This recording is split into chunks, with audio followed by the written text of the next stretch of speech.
Hey, smooth listeners. Welcome to the sultry sounds of the night, where we dive deep into the heart of crime dramas and their oh-so-intriguing criminal masterminds. This is Life, Death, and Dopeboys, your ultimate escape into a world where every word is a journey and every discussion a blend of laughter and raw, captivating storytelling. Now lean back, relax, and let me remind you, we're laying it all bare tonight, spoilers and all, in our no-holds-barred chat. Tonight, my partners in crime, Indy and Justin, are stepping off the beaten path to explore the steamy streets of Miami with Griselda. Picture this, a Colombian woman, free from the chains of a love gone wrong, hustling to crown herself the queenpin of Miami's underbelly. But oh, it's not all smooth sailing. We've got a henchman desperate for a come-up, stirring up trouble. Secrets simmering in the shadows, ready to explode, and a big-time player guarding his turf. So come on, join us on this thrilling ride. Let's see where this gritty, heart-pounding journey takes us. You're tuned in to Life, Death, and Dopeboys, Blood and Aspirin. Stay with us. It's gonna be one unforgettable night. So as soon as I realized this was a show that was based on a true story, I immediately started avoiding any type of information about Griselda Blanco. Is it like, have you ever had the feeling, like that weird feeling like, all right, I know this movie or this show is based on a true story and I don't want real life to spoil it, so I'm going to avoid information? Yes. When Narcos first came out, I didn't know anything about Pablo Escobar's story. And so I avoided any and all information on Pablo Escobar to learn about it through the show. And it backfired on me because I didn't finish Narcos.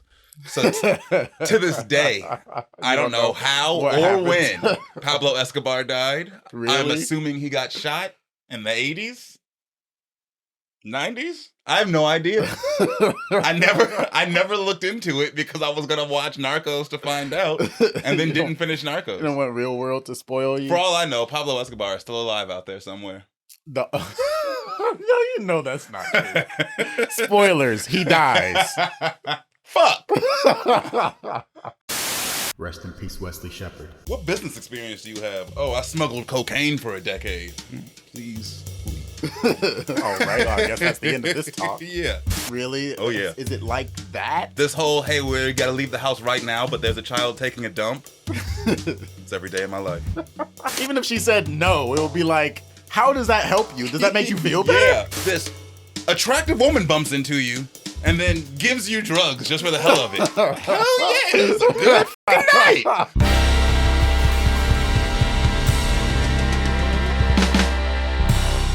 Life, Death, and Dope Boys. Welcome to the show, y'all. I am Indy. I'm joined by Justin, of course. What up? So we're talking about something new today. We've actually started watching Griselda, the Netflix show about Griselda Blanco. It's really cool. I highly recommend you guys check it out. Just watch the fucking show. Watch it. Spoiler warning and all. But yeah. Watch the show. To be nice. Please be prepared for spoilers for episode 1 of Griselda. We're not going to spill it all in the beginning. We're going to do y'all a favor and just talk about episode 1 today. But it's the Just Talk About Episode 1 challenge. Let's see if we can. Hopefully details from episode 2 don't bleed in. Just spill in. Like, oops. If you're on the edge of deciding whether or not, if you've watched episode 1 and you're not sure if you're going to watch the rest. It's 6 episodes. Just watch the rest. What else are you going to do? But yeah, we just watched episode 1. It's called Lady Comes to Town. This episode is a very good opener to the Griselda story, the Griselda saga. It sets up a lot of really cool stuff that I'm interested for them to explore later on. Agreed. It was written by Doug Miro and Ingrid Escajedo, which, from what I can tell, they just wrote the whole thing. Yeah. So, I mean, 6 episodes. They're the why writers would of you this get show. like a writing team? Their credits, they're used to doing shows like this. Yeah. All right, so pretty much like Bringing up Narcos. They took the people who made Narcos made this show. Yes. Like, the people who made Narcos made this. It's the same dudes. It may as well be a Narcos show. It is. Like, they were the perfect people to. Like, they've already done a show on this subject and these characters. Just that one narco who wasn't in Colombia at the time. We have to do them too. Yeah. And they did Narcos Mexico. So, like... I've been following drug traffickers for a while. But it's not Narcos Griselda. It's just Griselda. I guess they wanted this to, like, stand on its own as a thing in and of itself. Yeah. It was directed by Andres Biaz, who also worked on Narcos, and a little show called Metastasis or Metastasis. Is that how they pronounce it? It's Spanish. Okay, I guess. I'm gonna say Metastasis though. It's Metastasis. I'm American. I'm sorry, y'all. Metastasis is a show that, well, you know more about it than I do. Yeah, it's a scene for scene reproduction of Breaking Bad. It's like a Telemundo Breaking Bad, pretty much. Yeah. The first episode is always the hardest to do because you don't have like any context for what's going to be happening or where this is going, and kind of makes it like tough to talk about stuff. You're kind of just speculating, really. But I like speculating. I think it did a good job giving us enough context from like jump. What do you mean from jump? Like from for episode opening 1? Scene, yes. Yeah, but at the same time, there are a lot of scenarios and characters, you know, we've learned from just watching ahead that don't really come into the picture until like episode 2 or even sometimes episode 3. Yeah, but the show's not about those motherfuckers. True. Seriously, anybody that we've met in the time that we've been watching, I expect them to die. Like, low-key unceremoniously. You're just like, all right, who's gonna die today? Yeah, yes. It's a show about the Medellin cartel. Like, people are gonna start dying soon. I'm surprised we've gotten so far in and only 2 people have died. There's been more than 2 people. Oh, yeah, you're right. Way more. You're right. Not way more, but more. Whatever, they didn't die in episode 1, so they don't matter. Life, Death, and Dopeboys. Episode 21. Blood and Aspirin. Alright, it's 1978 in Medellin, Colombia, and Griselda busts into her crib in the dead of night, straight bleeding from her gut. Homegirl does what she can for the wound. She grabs a feminine pad and tapes it to her side with a band-aid, and then pops a literal handful of aspirin. After that DIY patch-up job, she dials up her girl, Carmen, down in Miami. Griselda spills the tea. She's ditching her man, Alberto, and she's rolling out with the kids to Miami. Carmen ain't exactly vibing with the idea of Griselda crashing at her spot, but she ain't about to turn her back on her ride or die. Griselda doesn't have like a first aid kit in this house. Do you? Yes. Do you really? Yes, I actually do. I don't. I have everything that I would need to I've got 5 children and I don't have a first aid kit. I got maybe 6 Band-Aids right now. Maybe 6 Band-Aids in my entire house. That's enough for one kid for like a couple hours. Some toilet paper and Scotch tape. Oh man. I don't have what I would need to sufficiently patch up a gunshot wound. I think that she does a great job. With what she's got. I think that's a great idea. I mean, it's a good idea, but them Band-Aids are not gonna stick. Wouldn't a first aid kit would have helped? Some gauze? She's got gauze. In the pad. In the pad? Yeah. I'm not saying she did a bad job. She did what she could with what she had. She made it work. Maybe in 1978, first aid kits weren't prevalent in the household, in people's households. The American household. Yeah. Or no, they're in Colombia. Well, I guess that makes it even less prevalent. Yeah. So where's I don't know nothing about Colombia, man. Maybe they're like maybe they're I know it was good as fuck in the 70s. Shit. But maybe they all still had first aid kits in their house. You don't know what the hood was like. Hey man, you gotta make sure you patch that up. You don't got no gauze, brother? Nah, you probably just died of an infection. Griselda calling Carmen. She very much imposes herself into Carmen's situation. If I called you in the middle of the night, like, hey, I'm coming over now. Like, it's not just coming over. I'm bringing the kids.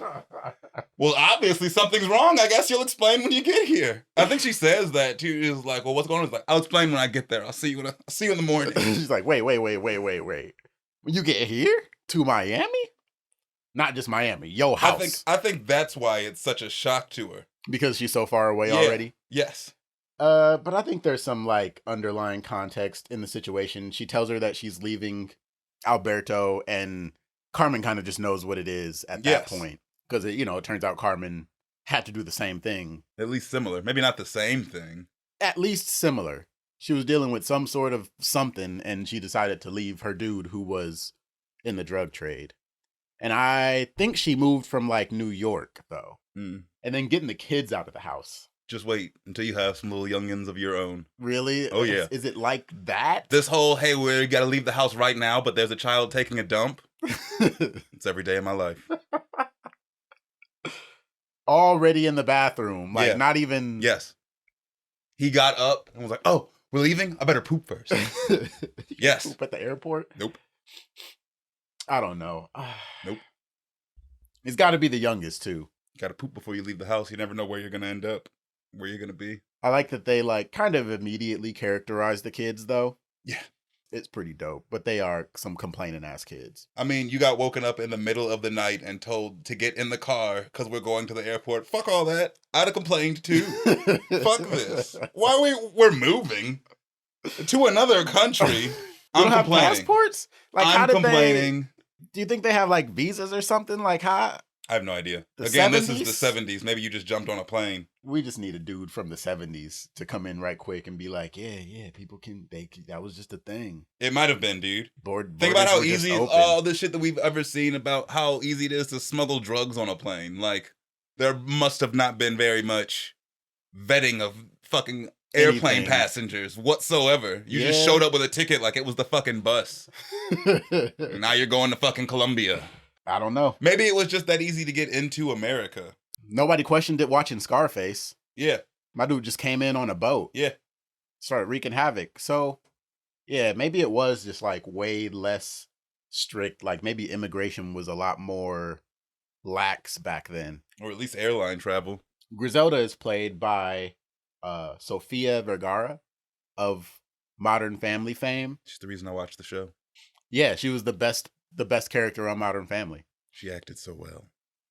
It was the acting. Great acting. I love the way she glides through her scenes. Yeah. She just has such a bouncy personality. She was also in Machete. Machete Kills, specifically. Yeah. Yeah, she shot machine guns out of her boobs. That was her. That was her, yeah. Wow. It was dope. Like, it was crazy. They do it way better than they did it in James Bond. I'm sure. Way better. I was like, okay, great job. Y'all made that badass and sexy. She was in this other show called Chef I never watched.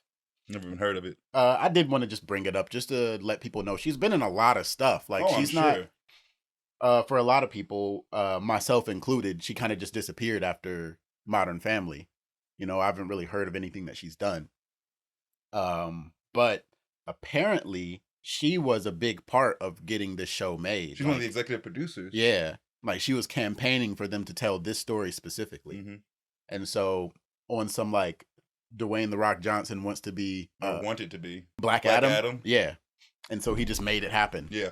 Kind of the same with this. Badass way to get a story The told. leading role. Yeah. And then you get the leading I think role. I want to be the leading role in this story. How can I make that happen? I'm just going to talk about it over and over again and fund it with my own money. Straight up. This will be like her resurgence. I would see this as like how people saw Bryan Cranston from Malcolm in the Middle, and then he starts to play Heisenberg, and it's like, oh, kind of the same type of transformation here. Yeah, I agree. Because she does a really good job in this. So Griselda hustles her boys out of the house and into the family whip, and while cruising to the airport, she drops the bomb.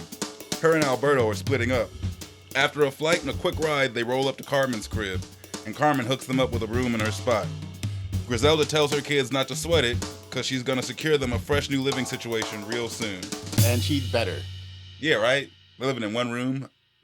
It reminds me of when I moved back home from Denver, because it was the same shit, just staying with a family member until we got our own stuff. But, like, the same exact scenario. The whole same scenario. Yeah. I swear we're going to be out of here soon. I promise. She's got a plan. She's got a plan. The kids don't really react. Oh, you know what? I think it's like... Alberto is none of their dads.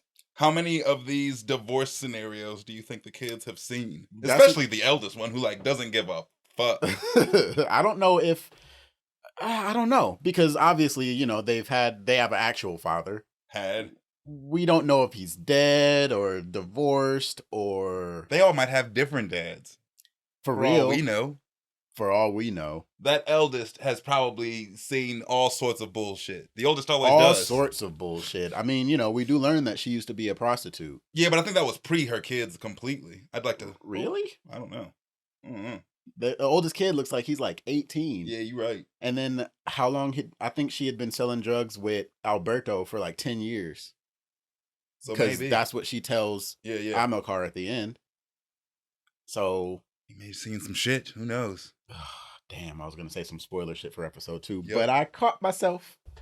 Cool introduction to Carmen, though. She seems like a really down-to-earth character. I really like her living situation. She looks successful. The only person that doesn't seem down-to-earth in this situation, for real, is Griselda. Yeah. And I'm sorry, because that was even kind of a spoiler, because I guess in episode 1, she seems down-to-earth until you realize that she's lying about everything. Everything. So Griselda and Carmen link up to vibe and catch up over some drinks. Griselda tells Carmen about her game plan, locking down a spot for her and her boys as soon as she bounces back. Carmen's all in, wants to lend a hand, and gives Griselda a gig at her travel agency to help her rise up. But Carmen lays it down real talk. She's down to support, but she ain't bringing that shady drug lifestyle back into her world. Griselda swears she's done with the drug scene. But plot twist, when she's back at the spot, unpacking her bags, turns out she's brought a whole kilo of cocaine up with her. Lying. Motherfucker. How mad would you be if I told you that I wasn't going to sell drugs anymore and then had a kilo of cocaine with me? No, I swear, this is my last key. I promise. I'm not going to sell drugs anymore. I'm giving up that life. I just brought this kilo of cocaine with me just to... It's completely like... Just to hold me over. Just in case I need some spending money. Nah, she's trying to buy a house with that. Spending money. That's not spending money. It's a little pocket change I brought. But it's only episode 1. Like, there's no way, you know, as the viewer, that there's no way that she's actually not going to sell any drugs. So I like the fact that they, right after that, immediately show you that she brought a brick of cocaine. I mean, maybe they could have, maybe she stumbled into it or something like that. But no, they clear it up immediately. Like, no, she's lying. She fully intends to be a drug kingpin, in fact. Yeah. Not even like some small time. Yeah. She could have got an apartment with like a quarter of the amount of cocaine that she brought. Yeah. She said she don't got to pay rent for like the next 2 years. She owns that house. I think how low mortgage rates were back in 1978. Yeah, buying a house was nothing. I don't know about Miami. Yeah, but there's no way they were paying for a regular. I don't know. I wonder how much Carmen was paying for that house. You just have to look at fucking housing situations back then. Mm-hmm. It's weird, this like based on what you learn in this episode and then going back and watching this conversation, it's like Carmen offers Griselda like business advice to like show her how to start up a business and see how, get in here, you know, you can get a foot in, see how a business runs. Yeah, I'll help you out. I'll show you the ropes. But like Carmen's been moving cocaine for 10 years, bulk, into New York. Yeah, but she's talking about trying to teach her how to sell airline tickets and set up like a legitimate business. I don't know. She doesn't say it that way, though. Maybe that's what implied. That's what I got.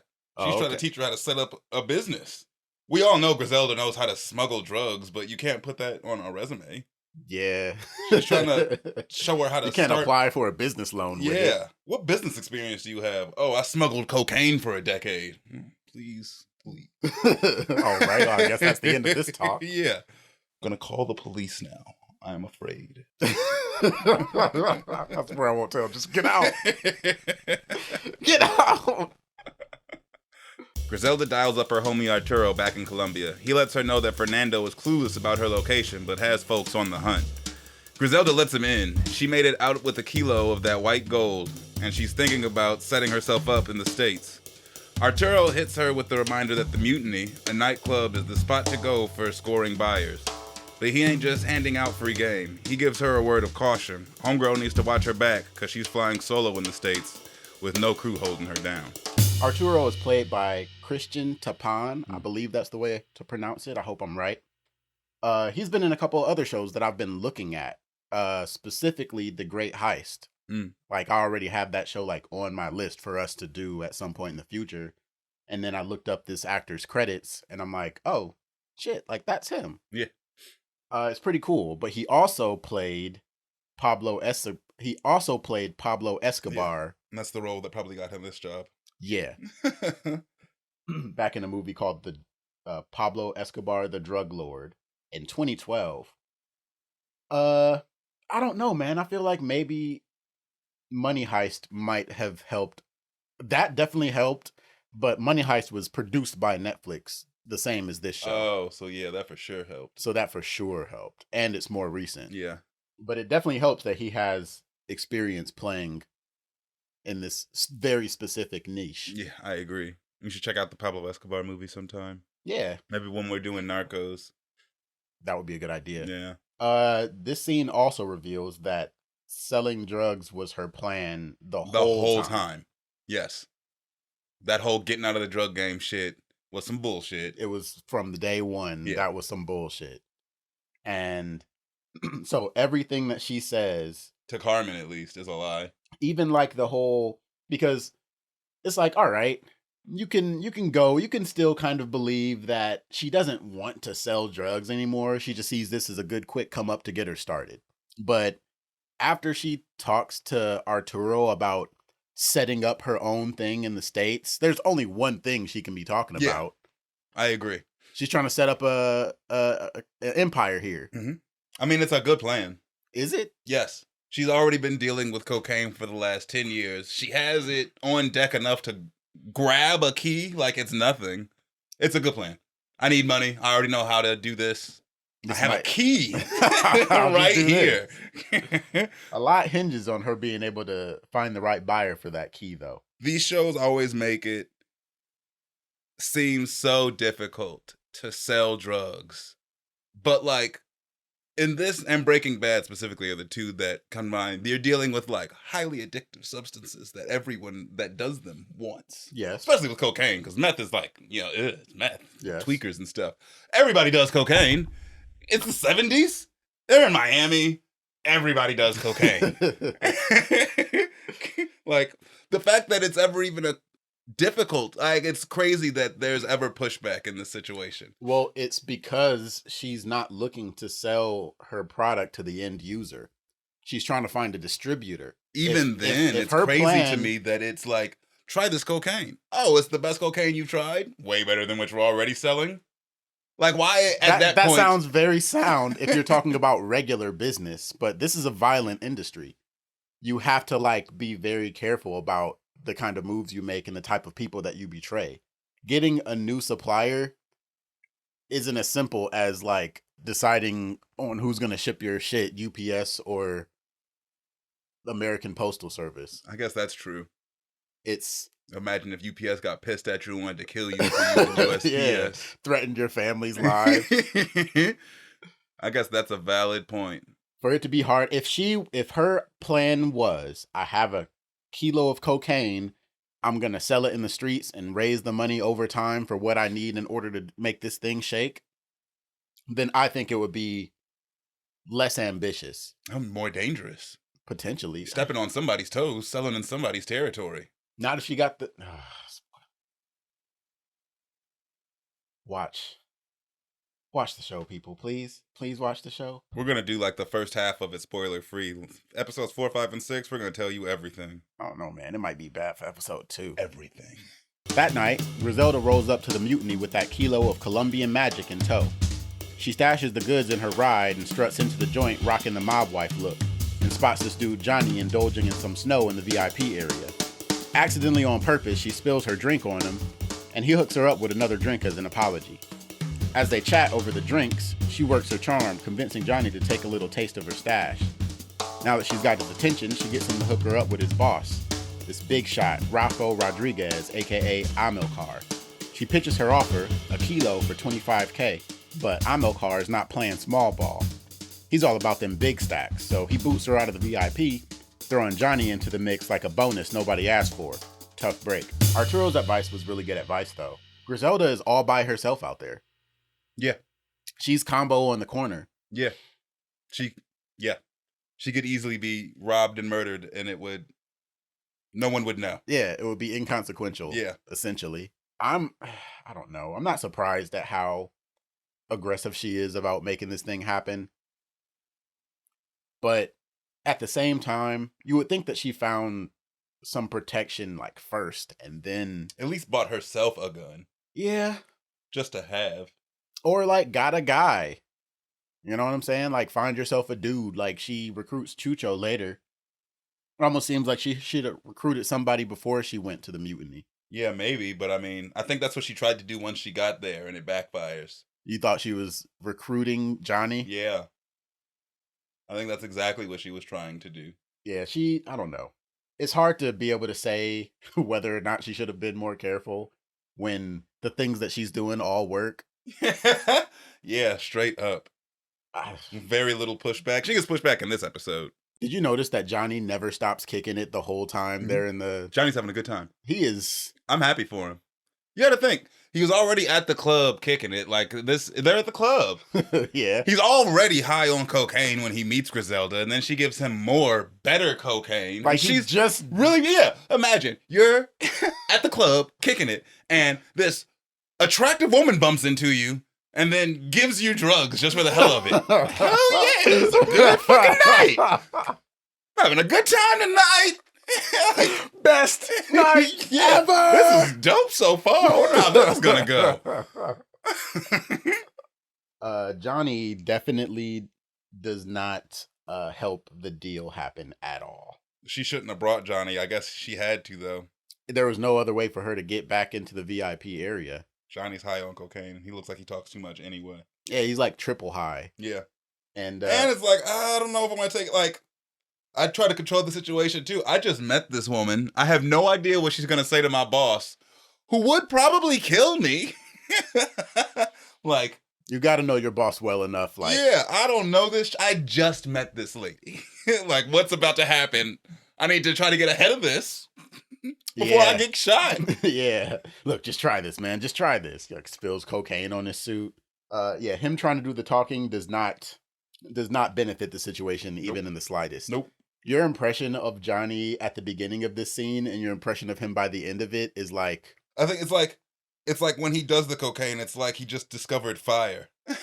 Yeah, the way he's trying to get Amocardo. Dude, look at this.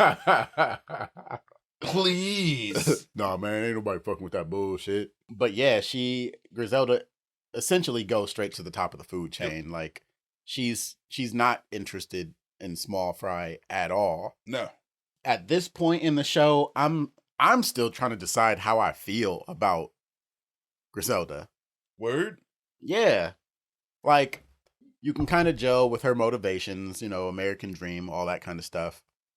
But especially after seeing this interaction, I mean, and this is like episode 1. So you're being introduced to a lot of characters. You're trying to make up your mind on how to feel about them. Griselda is the protagonist, so she's the POV character. You're gonna, for the most part, start rooting for her. Yeah. But she's already displaying some sort of questionable... How do you mean? I mean, just in the Carmen situation. Oh, yeah. She does lie to her best friend. But I mean, other than that, shit, I'm still rooting for her. Carmen doesn't know she's lying to her yet, so that helps. It helps my feelings. Johnny ain't taking that embarrassment lightly. Dude trails Griselda to her ride, fuming about the whole scene in front of Amilcar.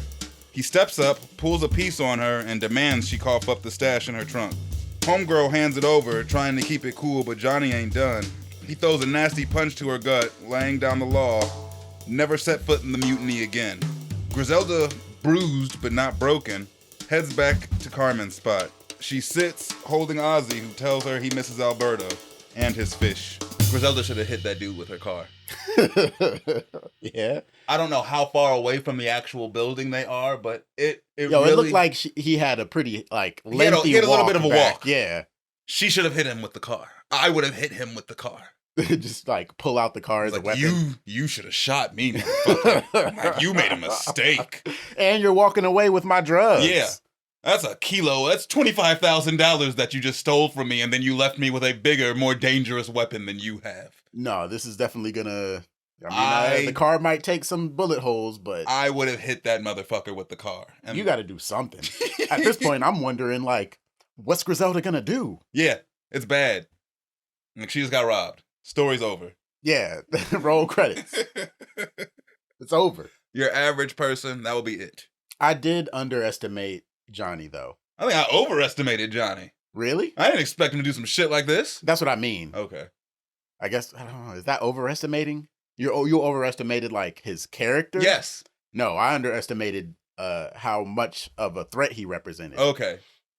We're not expecting Johnny to do some bullshit like this. Yeah. I'm disappointed in Johnny. I really am too. Because I was really liking this guy. I'm like kicking it with him. Cool. He seemed like a cool guy. Had some rhythm, you know? Yeah, you was corny in front of your boss, but whatever. Like, you know, we've all been there. Yeah. But this, I'm sorry, man. This is dirty. He saw a potential come up, I guess. It was the best cocaine that any of them had ever seen. And he wasn't ready to walk away from that money, but at this point, he's like rogue. Like, he works for Amilcar. Like, he's rogue. Getting some deep doo-doo. He went rogue in this instant. When Amilcar decided not to buy the cocaine, he was like, I'm going to find somebody to sell this shit myself. Ooh. She's trying to get 25 bands for this. I bet I could get 25 bands for this. Bro, if I could get 20. Yeah.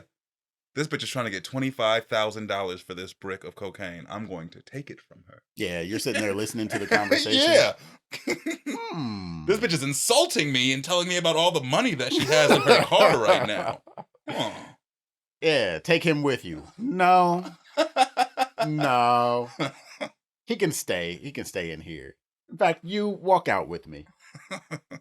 Literally, she could have asked any person in that entire club to walk out with her, and he would have come. Who's to say they wouldn't have robbed her and violated YouTube's community guidelines? I guess, yeah, that's a really good point. Really feel like it's really dangerous for women to talk to strange men that they don't know. Yeah. It's the 70s. You know? Man, or 80s or 90s. Yeah, not much has changed, but... Like, you can't just be hey, can you walk me to my car so that no one tries to rob me for... Yeah, there's still racism. I'm still careful out there, but I'd be way more careful in the 70s. Hell yeah. My God. All right, flashback to Colombia. Griselda and Alberto roll up to this massive mansion that happens to belong to Alberto's brother, Fernando. No fancy dinner plans here, though. It's straight up business. Alberto dropped the ball on 2 New York coke shipments, a cool $500,000 down the drain, and Fernando wants to collect. With their supply on lockdown, Alberto's desperate to make things right. He arranges it with Fernando to where he can wipe the slate clean by giving him one night with Griselda. She's heated, rightfully so, but in the end, she bites the bullet for her man, doing what Alberto asked to clear their debt. Alberto sucks. Yeah, both of them suck. So does Fernando. They're both some bitches. I really don't see a situation. I don't see how this ends without at least one of them catching a bullet after this. Yeah. At least one of them. Because I don't understand how Alberto is mad at I'd be pissed at my brother. It's like, I've got to kill this motherfucker now. Like, I guess I got to take over the family business. Yeah. This nigga's got to go. Bro, over $500,000? What? Like, I'm either going to kill you or you're going to let me have a night with your wife. I'd be like, what? Oh, it's war then. Yeah, I guess one of us has to die then, bro. I'd go home and calmly explain to my wife, hey, listen. Yeah, I got to kill Fernando. We've got to kill Fernando, and then we've got to go on the run.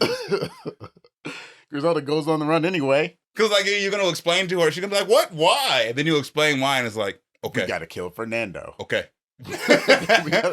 I'll start packing up the kids. What the fuck? Why? What? That's some power play shit for your ass. Like, damn. Yeah, for real. That's how you establish dominance on a motherfucker. 2 more shipments, though, is how they say it in the show. He lost 2 more shipments. He's been losing shipments. Yeah, this isn't new for him. I love that Griselda's like, I told you to back off. And he's like, I know, you did. You're right. I should have listened. Now you got to sleep with my brother. Yeah. Like, why am I the one who has to pay for your fuck up? Because it's the only thing that Fernando wants. Because they don't have the $1 million that they owe. Alberto is just weak. He's just weak. Yeah. Yes. Like, she's probably never been taken seriously by Alberto or Fernando or anybody in that family. But her ideas work. Her ideas work. Like, this is where you learn that she used to be a prostitute. From some dialogue that Alberto drops. So it's like, given that, and especially given the time period, like, it's probably like no one in that family has ever really seen her as somebody. Anything. Yeah, anything. Especially given some things that are said in some episodes after this. But to use her as a bargaining chip, like, there's no way that you ever were like, and then he's like, you know, do it for our family, do it for the boys. And it's like, Fernando probably would have killed them. yeah, these aren't even your sons. Like, your relationship with them can't be that strong to where, like, my 2 oldest boys can't stand your ass. Do it for the boys. You want me to... I think he says that because Fernando would have killed them.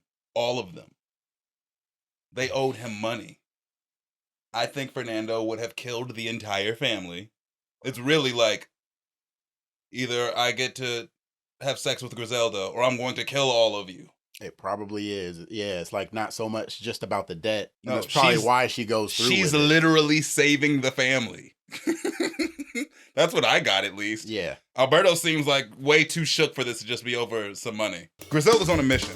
She hunts down Johnny, tailing him to the El Floridita Cafe, where he's linking up with Eddie, the bird Rancone, a heavyweight drug dealer. Dude's trying to puzzle Griselda's stash. Now, as he strolls back to his ride, Griselda lurking in the shadows, and bam, she jumps out armed with a baseball bat. She ain't holding back either, laying down a beating until Johnny caves and agrees to set up a meet with the bird. Once he's singing her tune, she snatches her coke back and ghosts from the scene, leaving Johnny nursing his bruises. That would suck. Bro, I have flashbacks watching this scene. Like, she's crazy. She's crazy. Kind of explains that quote at the beginning of the show. The Pablo Escobar quote, I've never feared a man except the only man I've ever feared was a woman named Griselda Blanco. I see why. I wasn't sure if she was ever going to get those drugs back. Yeah. Hell no.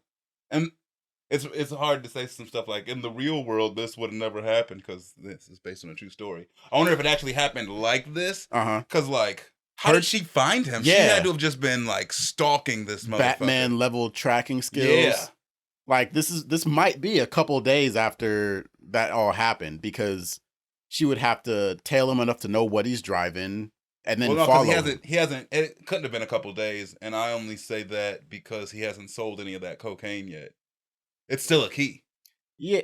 It's still a key. Yeah, but, okay, so you think that he got the meeting with Homeboy the next day? The very next day. Yeah, then I don't know how she found him. Unless, like, maybe she went back to the club and, like, just tailed this motherfucker and started stalking him night. He did tell her that he practically lives in a suite above the bar. Oh, so he just waited. Yeah, so she would have just waited for him to come out. So I guess that could make sense. Gotta be something, because she was waiting for this motherfucker. Ready. Yeah, and then this is her with no one having her back. Where's his gun? Yeah, it's like, usually in the... No self-defense. I mean, you know, maybe he figures he doesn't need it? How many times you gotta get hit with a baseball bat before you go, okay, well, let me get my gun? Yeah, it's definitely not on him, because I would have seen her with the bat and been like, oh. Freeze, bitch. Put down the baseball bat. We're not doing this. Yeah. All right, I'm gonna leave. I'm surprised that she got her cocaine back. It's just my closing thought on this scene. I'm surprised that she got her cocaine back. It didn't take long, though. Like, it was like we were left wondering what she was gonna do. And then very next scene, we find out. Yeah. Like, all right, she got it back. That was really easy. Surprisingly easy. It's like they didn't linger on that for very long at all. But, you know, clearly they had a story to tell. They wanted to go ahead and get on with it. Yeah, for real. Johnny manages to set up the meeting, but instead of making a discreet call with the details, He pulls up at Griselda's job at the travel agency.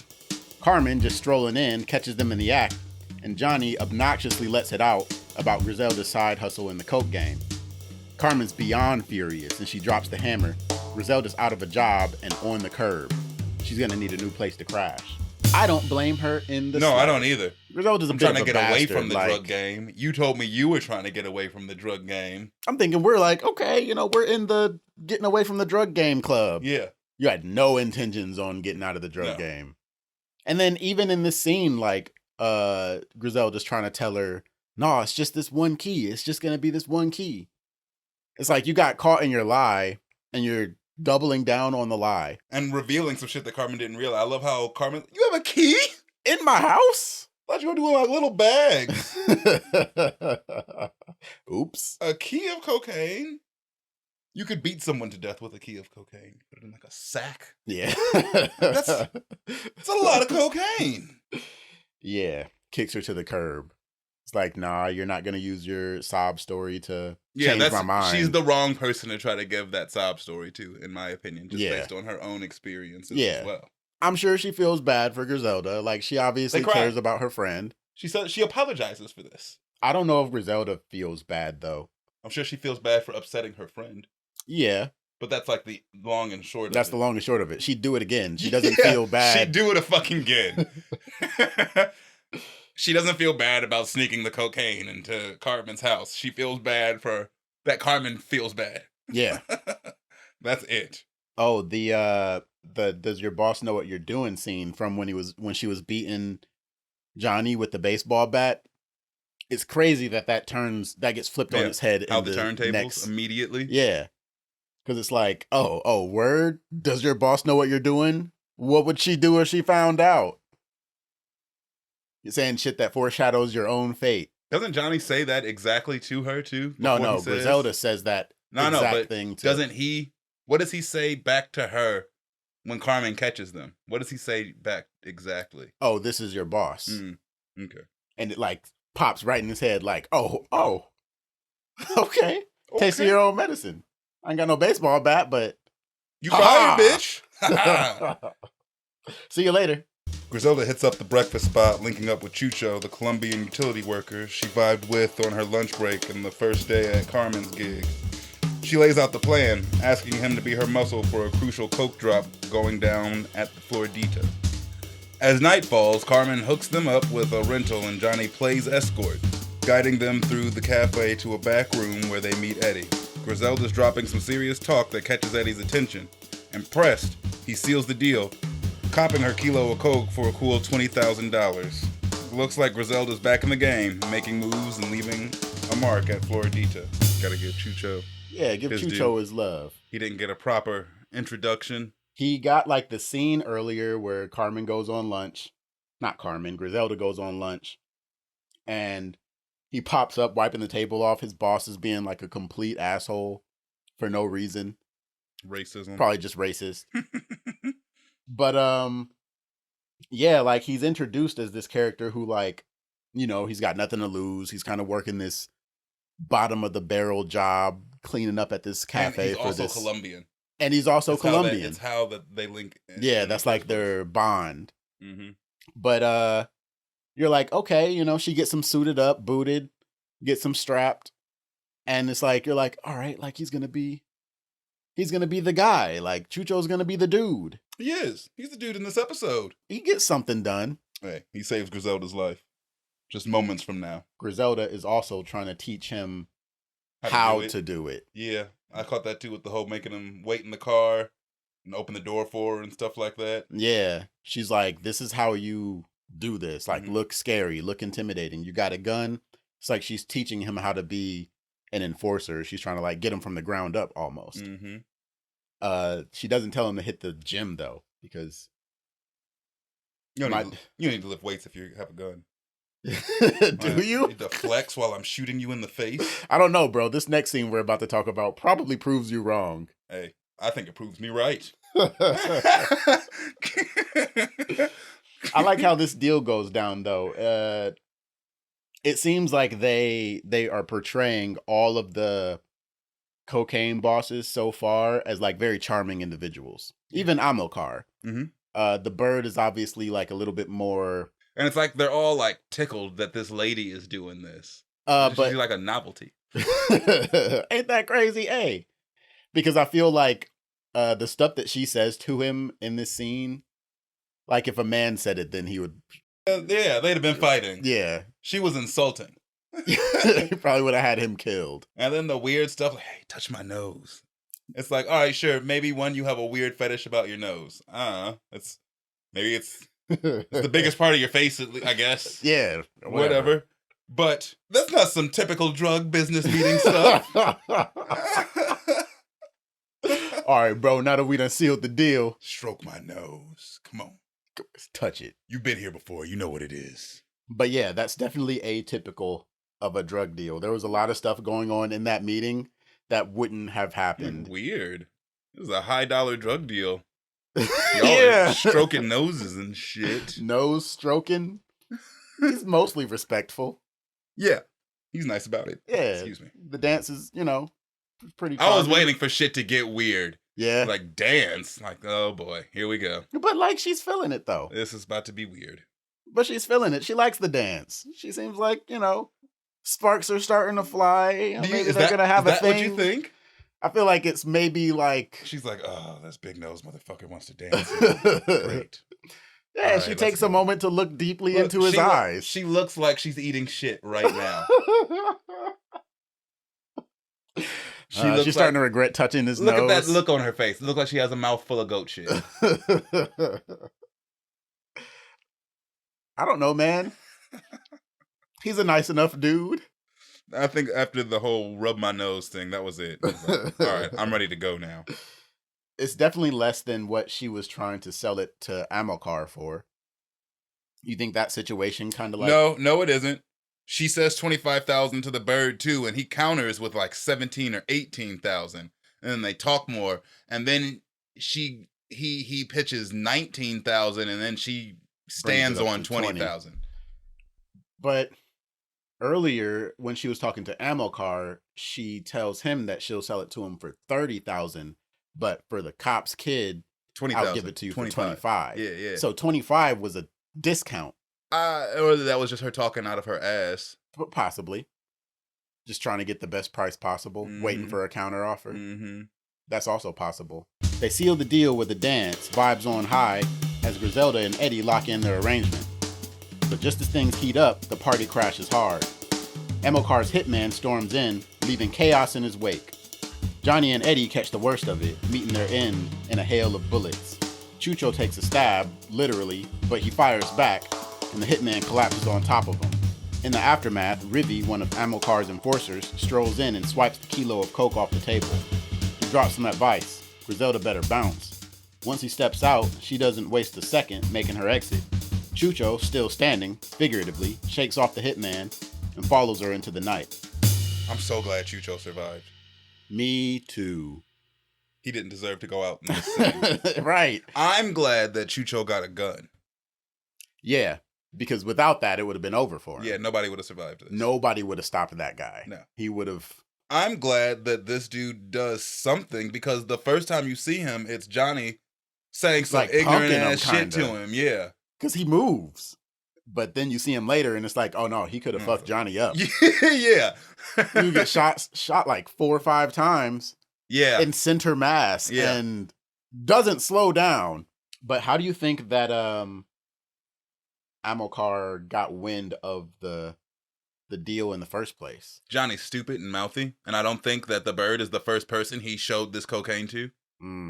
Johnny is trying to sell this cocaine. I'm sure that it got back to Amilcar. The bird is the first person he could get a meeting with. Yes. I can see that happening. That sounds about right. Mm-hmm. So Griselda's probably been following him for a minute that day. She tailed him for a grip, waiting for him to... I'm sure that that's not the first person that he sold or tried to sell cocaine to. And it goes to show because Johnny takes a big L in this scene. And it's like... The biggest. Yeah. Same thing with the bird. Like, I expected him to be like a recurring character. Yeah, me too. Because he already had so much personality. Like, it's like, okay, this is going to be one of the guys. All right. And then they show you real quick, like, nah, there's only 6 episodes in this. Like, do you think the actor himself, he's like reading the script, he's like, all right, this is my one scene. This is my one scene in this entire show. I'm about to act my motherfucking ass off. Netflix is gonna call me back the next time they need. Yeah. Big-nosed, drug-dealing gangster. They're gonna call me. Yeah, man. I mean, it's crazy, like, for a character who gets introduced and then killed off in the same episode, and a minor character. Yeah, in the same scene. They do so much work to establish who he is, his personality, what he's like, kind of even start to bud like some sort of relationship, even if it's just a business relationship between him and Griselda, to make you feel like, all right, this can be somebody important. Same way with bodyguard dude. It's like you see him once in the beginning, and then you see him in this, and it's like, oh man, like this guy's not gonna go down. Like, who is he? He doesn't look like he's wearing like a bulletproof vest or nothing. He's taking these to the chest, and it's like he makes an impression on you, and then he dies. And it's like, oh well, Johnny got some character development, not development. I'm shocked Johnny died. I'm surprised that specifically Johnny and Eddie went out the way that they did, because they got so much development. Yeah, in such a short amount of time. They did a really good job of that. I think so too. And it kind of scares me for the rest of the series, because it's like, no, everybody is on the table. I'm on some Game of Thrones shit with this show. Everyone that I have met so far could die. Don't get close. Yeah, I'm not. There's only one person who I know how she dies. Yeah, but the point is she does die, so everyone else in this show could. Yeah, they're all on the chopping block. Everybody. I know one of her sons is still alive, but that's just from reading news articles and stuff like that. He tried to sue Netflix. Yeah. Griselda sits in the car, counting her cash, and her mind rewinds to that fateful night she jetted from Colombia. It all flashes back, the aftermath of sleeping with Fernando, returning to a heated showdown with Alberto. He throws shade, accusing her of enjoying the affair. Fed up, Griselda grabs Alberto's car keys, laying down his new reality. She's out. Alberto, with one of his crew, trails her to the car, trying to block her escape. He insists she's going nowhere, spitting some "you'll come crawling back" nonsense. Griselda hits her limit, pulling out a gun. Shots ring out, and in the chaos, she guns down Alberto and his partner. But the victory comes at a cost. She takes a hit too. But she's still able to bounce up out of there. Why does this make you more mad at her sons? Because now that you know how urgent the situation was that they had to get out of. They didn't. They're kids. Bro, I don't know. Look at how your mother is behaving and, like, peep the sense of urgency. She's behaving very normally, though. You think so? Yes. You think she's just like some wake up for school energy? Yes. I think she does a really good... She's definitely not, I've just been shot and killed 2 people energy. Yes. I think, hey, come on, get up. We got to get out of here. Like, there is no sense of super urgency even from her. It's like she's trying to keep the boys calm so that they don't freak out and shit too. Yeah, I could see that. Especially given she just murdered 2 people. Yeah, she just killed and she's got an open bullet wound. Like, don't freak out. Stay calm. Probably for one, because she'd probably bleed out faster if she freaked the fuck out. I don't know. But this definitely, it's like they really shoved Alberto in the ground as far as his characterization and how you're going to feel about him before, like, leading up to his murder. Like, they really don't want you to ever feel bad for this guy. It was the scene where he got killed for me. He still could have been a sympathetic character after making his wife do these things if he didn't react that way when she reunites with him. Did you like it? I bet you liked it. Bro, why do you want to know? First of all, what kind of question is that? How does that help your mental state? Any dude who ever asks what if she's like, isn't actually pleasing his woman properly?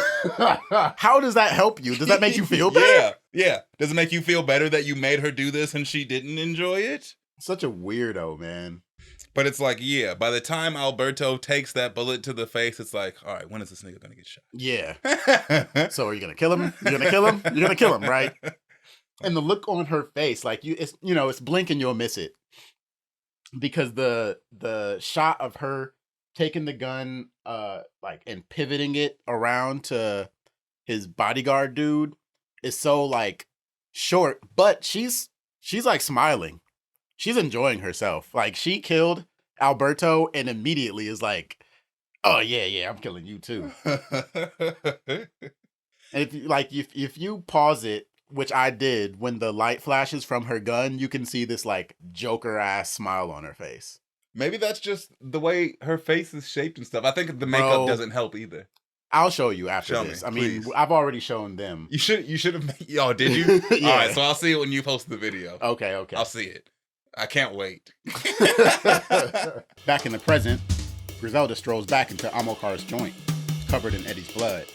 With bold determination, she pushes for Amilcar to taste her merchandise. Promising a lucrative partnership, she urges him to take a chance. Amilcar eventually caves, giving it a shot. Surprise, surprise, he finds her product not just good, but superior. Griselda's pitch gains momentum as she reveals the sweet deal. He can cut it twice, doubling the profit. Amilcar gives her a shot. She can be his new supplier for Eddie's old turf on the condition that she delivers a doubled order next month. Leaving the club with pride and a point to prove, Griselda's set to conquer new territory and show the game she's a force to be reckoned with. And that's the ep. It seems like a triumph on Griselda's part, but it's also a precarious position she's put herself into.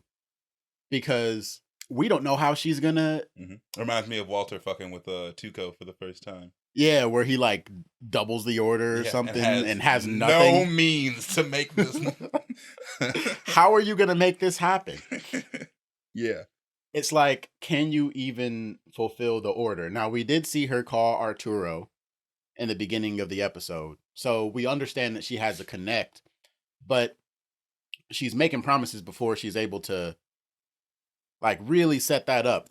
For me, Arturo still seems like a shaky proposition as the viewer. Yeah, I agree. So she's gambling on a lot. She's gambling on everything. Maybe this is them trying to characterize Griselda as the type of person who will make deals without like necessarily having the material. Yeah, make the deal and then figure it out afterwards. Yeah. It does seem like that's the vibe.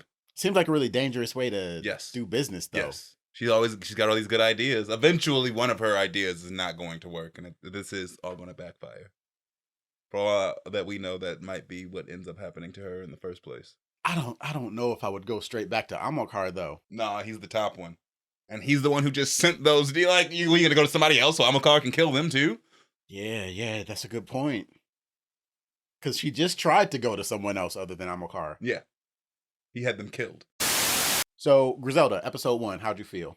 I liked it. It's slow, I think. It's slow, but it's got to explain why the fuck she did all this. Yeah. At least, it's slow compared to the other episodes we've watched so far.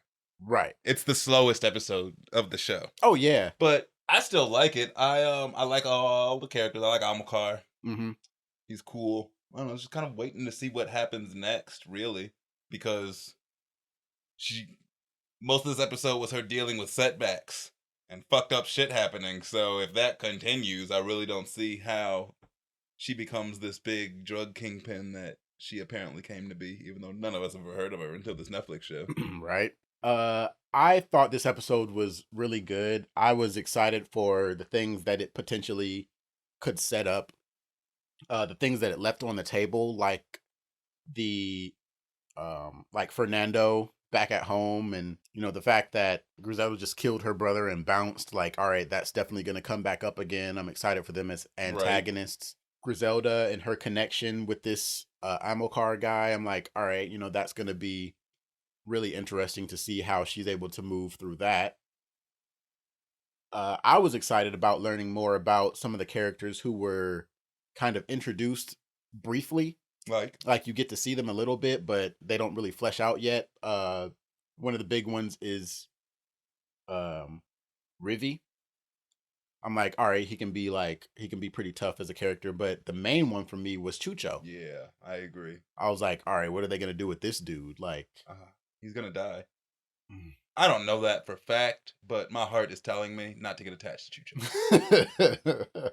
So far, he's like pretty sympathetic as a character. Yeah. He's the guy, he's the outsider. Yeah. He's the only one what in if he there. snitches? Ooh. What if he's the weak link? Because what's gonna happen? Is somebody gonna snitch? She doesn't go to prison. Mm-hmm. I know that much. So how is this shaking out?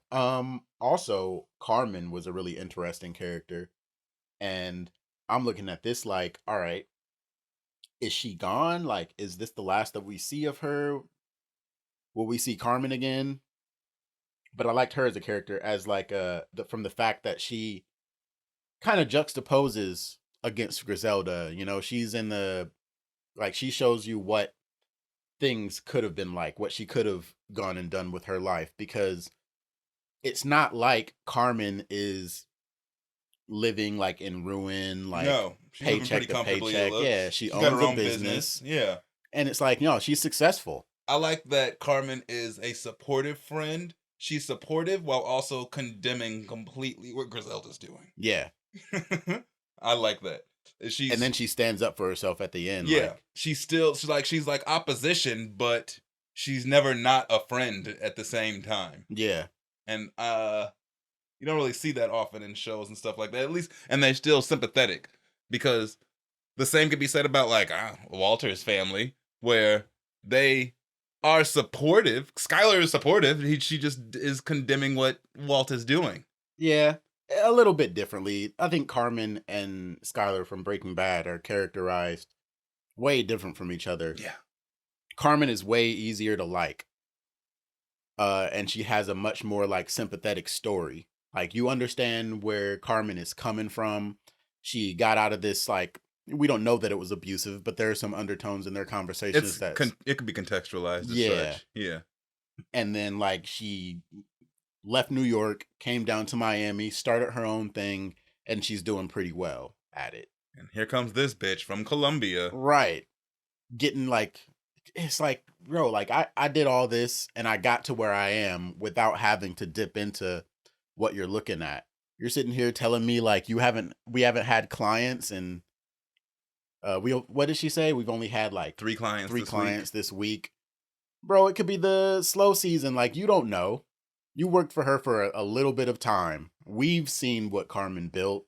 Carmen knows more than you. Yeah, Griselda I is about that fast money.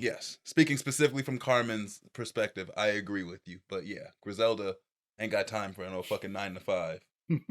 I need a house now. She's used to I don't know, because Carmen was. I think it's even beyond being used to a certain lifestyle. Her and 3 children are sharing one room.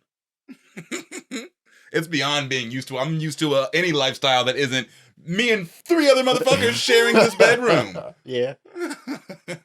Like, that has to be adjusted immediately. Yeah. I hope she got somebody to look at that gunshot wound though too. What if she didn't? What if she just dealt with it? Yeah, like where did that go? I know. I'm surprised that shit didn't rip back open at some point. It never gets for her brought being up punched again. in the She stomach. Must be like, all right. Yeah, right. She had to have gotten medical attention eventually. Right. But like, how? Because I feel like even back then, if you show up to the hospital with a gunshot wound, they got to say something to somebody. They're gonna be like, she got right on the airplane. I'm saying once she got to Miami. Yeah. No medical professional has looked at that bullet wound. It's gonna get infected. Like, no, because she's got the pad. If she doesn't take the pad off, it probably will be okay. Okay. Open it up and pour some peroxide. Close it. She's been doing that this whole time. She's got to have the bullet in her. No, right? Maybe it just like grazed her. Maybe it just tore the flesh open. Flesh wound and went in and out. But no, because then there'd be an exit wound too. Maybe that's what I'm saying. Maybe it's a graze. So that's the entrance wound and the exit wound. Oh, I see what you mean. Yeah. I've got nothing else. Nothing? I've got no more thoughts. Me neither. Thanks. Yeah, thanks guys. I don't think. That's ghetto. I know. Thanks everybody for checking out this episode of Life, Death, and Dopeboys. If you're new to the channel, check out some of our other content. We cover Breaking Bad, The Godfather, a couple of other things. We're excited to do more Griselda content. Mm-hmm. Please share this video, like this video, subscribe to this video, meet us Follow in the comment section. All over. We appreciate each and every one of you. Rest in peace, Wes.